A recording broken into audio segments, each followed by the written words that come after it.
자, 시청자 여러분들 반갑습니다. 오름사이다입니다. 자, 여러분들 혹시 이 뉴스를 보셨나요?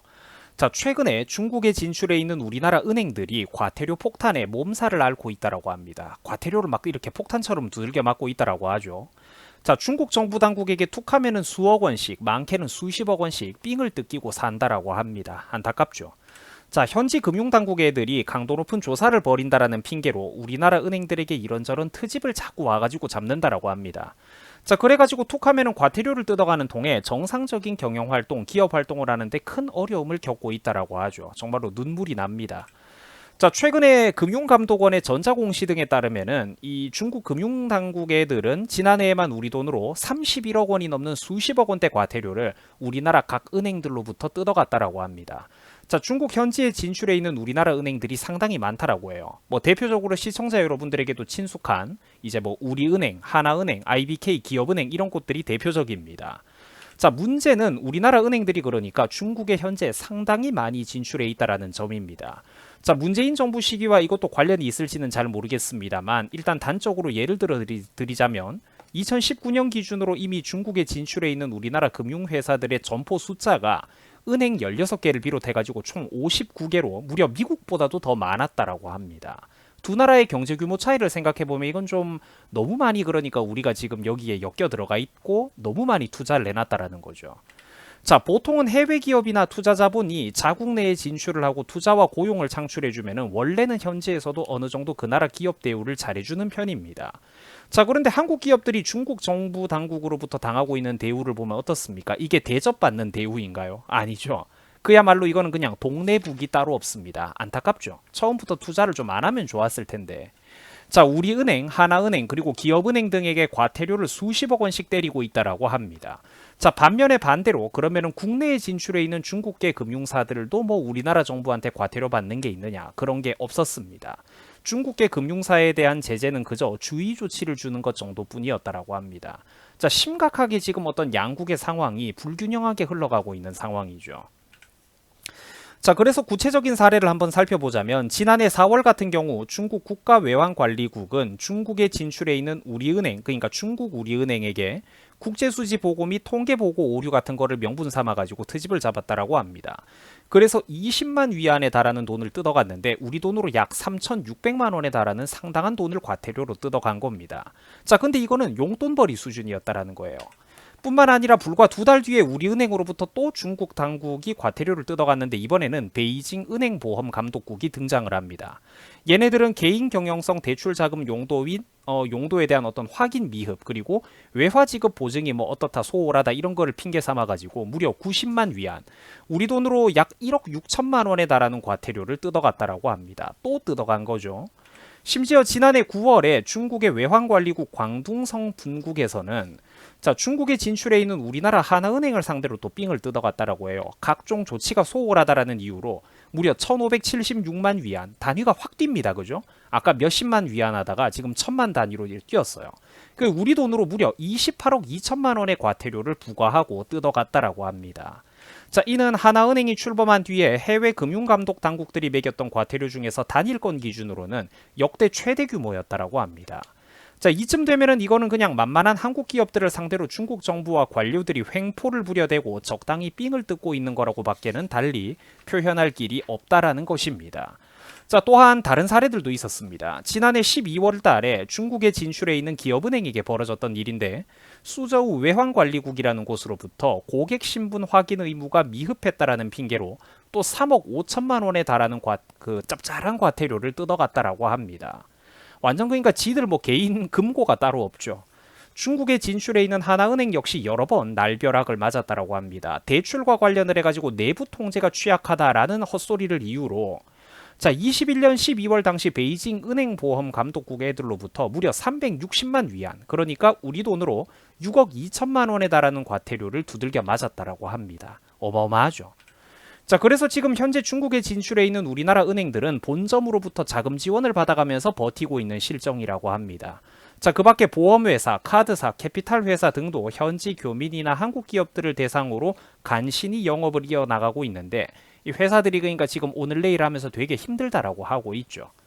자, 그리고 아까도 제가 강조를 했지만 중국에 진출해 있는 우리나라 금융회사들의 점포수가 상당히 많다라는 게 문제입니다. 철수하는 것도 일이 만만치가 않다라는 거죠. 은행 16개를 비롯해가지고 총 59개나 되는 어떤 기업의 점포들이 지금 진출을 해 있는데, 이는 경제 규모가 그렇게 거대한 미국의 54개보다도 더 많은 수치가 지금 진출을 해 있는 겁니다. 중국에 진출해 있는 양이 너무 많죠. 한국 기업들의 어떤 의존도가. 또한 중국에 진출해 있는 우리나라 은행 점포들의 자산 규모도 굉장히 크다라고 합니다. 323억 6천만 달러에 달한다라고 하는데, 이는 한화로 약 41조 원에 달하는 엄청난 규모라고 합니다. 자, 전 세계 해외 점포 자산의 17.7%, 거의 20%, 5분의 1 가까이가 중국 한 곳에 묶여 있다라는 말이죠. 자, 그래서 제가 영상을 마무리하자면은, 한국의 기업들도 명색이 기업을 한다라고 하면은 그 수많은 식구들을 거느리고 내가 오너요, 기업인이요 한다면은 그 사령탑에 계신 분들이 생각을 좀 잘하셔야 됩니다. 이 원래부터 그러니까 정치적인 리스크라는 것에 대해서 좀 더 진지하게 고민을 해봤어야 된다라는 겁니다. 공산국가가 가지고 사업을 한다라는 게 그렇게 단순한 문제가 아니라는 거예요. 복합적으로 생각을 해볼 필요가 있다라는 겁니다. 요컨대 중국에 대한 의존도를 스스로 좀 낮추고 항상 경계를 할 필요가 있다라는 겁니다.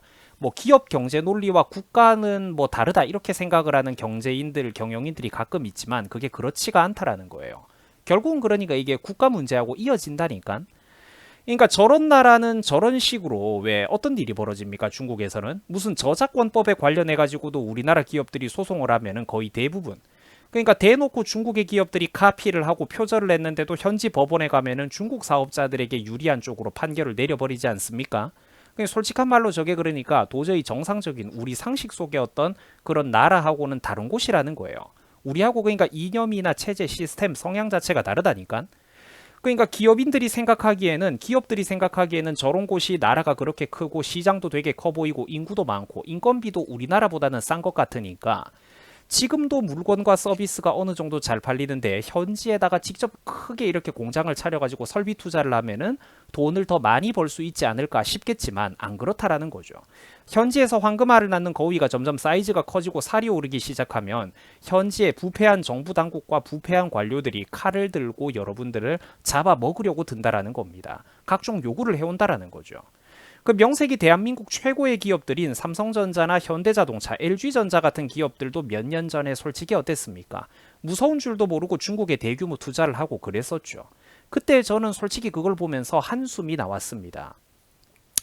그리고 비단 오늘 소개해드렸던 이런 우리나라 은행들이 과태료를 두들겨 맞고 있는 그런 사례들 뿐만 아니라 방금 설명했던 대한민국 최고의 기업들도 많은 피를 봤죠. 심지어 롯데마트나 이마트 같은 이런 우리들에게 친숙한 기업들도 중국 시장에 투자를 했다가 엄청난 손실을 보면서 최근 들어가지고 하나둘씩 손을 털고 철수를 하고 있습니다. 뭐 물론 문재인 정부 때에는 약간 좀 특수성도 있었을 거고 민주당의 어떤 그 친중 정권 인사들의 압박과 눈치가 보이는 것도 없지 않아 있었겠지만, 자, 처음부터 수천억에서 조 단위의 손실이 나는 결말이라는 걸 미리 알고 있었더라면 누가 투자하라고 등을 떠밀었어도 국내 기업인 분들이 그렇게 크게 그렇게 많이 투자를 공격적으로 하진 않았을 겁니다. 그죠? 자, 대한민국 최고 레벨의 기업가, 명색이 경영자, 지도부, 총수라는 분들께서 일개 소실 있게 살아가는 인터넷의 젊은 네티즌들보다도 세계 시장에 대한 이해도가 낮고 지정학적인 리스크에 대해서 거시적인 판단 미스를 했다면 이거는 정말로 여러분들 큰 불행입니다. 요즘같이 날고 기는 청년들도 힘없고 백없으면은 평사원으로 대기업에 일개 사무직으로 취직하는 것조차 그렇게 힘든 시대에 대한민국 최고 레벨의 기업가분들이 일개 네티즌들보다 어떤 이런 거시적인 경영상의 판단 미스, 지정학적인 리스크에 대해서 결국 계산 실수를 한다면은 정말로 큰 불행이거든요, 이거는. 그 수천 명 그리고 수만 명이 넘어가는 사원들과 식구들 중에서 그거 대규모 투자하는 게 위험할 거라고 경고했던 사람이 과연 아무도 없었겠습니까? 물론 이 사건에서 제일 나쁜 거는 중국 공산당이지만 한국의 기업인분들도 좀 각성을 할 필요가 있다라는 거예요.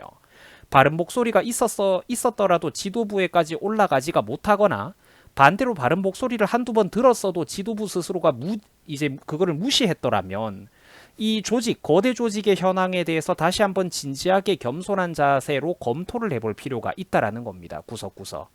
부디 판단을 잘 하셔가지고 한국의 국부와 기업의 자산들이 잘 지켜졌으면 하는 바람이 제가 바라는 것들의 전부고요. 그리고 또 이런 사건을 보면서 대한민국의 정치인들도 그리고 국민들도 모두 다시 한번 저 나라에 대해서 이런 깊은 경각심을 가졌으면 좋겠습니다. 자, 시청해 주셔가지고 감사드립니다. 여러분들 수고하셨습니다.